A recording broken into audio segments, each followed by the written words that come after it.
Restoration Hardware bought a yacht, private jets, and a hotel, and the CEO might be the biggest customer. Before I get into everything, I need to say that this could easily be an hour-long video. We already know that CEO Gary Friedman is a loose cannon. Because who can forget when he publicly declared, oh shit, on his earnings call when he found out that the stock had tanked 25%. So we're going to start with some CEO basics. There are proper ways to spend company-owned assets and ways to not. The company has bought some pretty expensive assets over the past few years. First, there's RH Guest House. It's a hotel in New York's West Village, and the crown jewel is a penthouse that starts at $15,000 a night. On paper, it's for guests. But per this article in Travel and Leisure, it's actually Gary Friedman's personal penthouse with occasional usage for guests. But per the company's latest proxy filing, it says that he paid back the company $184,000 for staying there. And at the $15,000 a night rate, that means that he's spent roughly 12 nights there over the past few years, which seems unlikely if it's his personal penthouse and he's been documented spending multiple holidays there. And then there's RH3, the luxury yacht,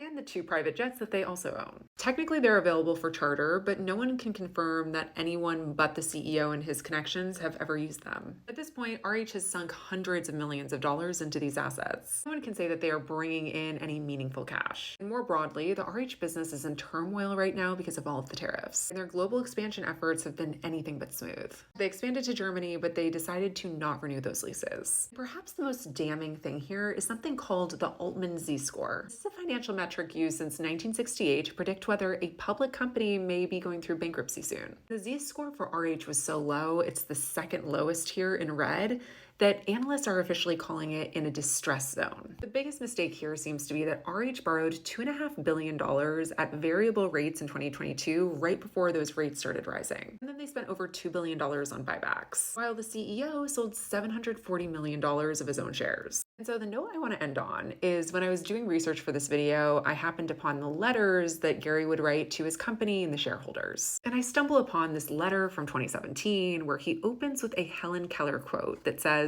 "The only thing worse than being blind is having sight but no vision." To that I say, Gary might not be blind to the risks, but he probably is getting blinded by the reflection off of his yacht. I want to hear your thoughts on all of this. I'm Sammy, talking about the hottest business lore, so follow along for more.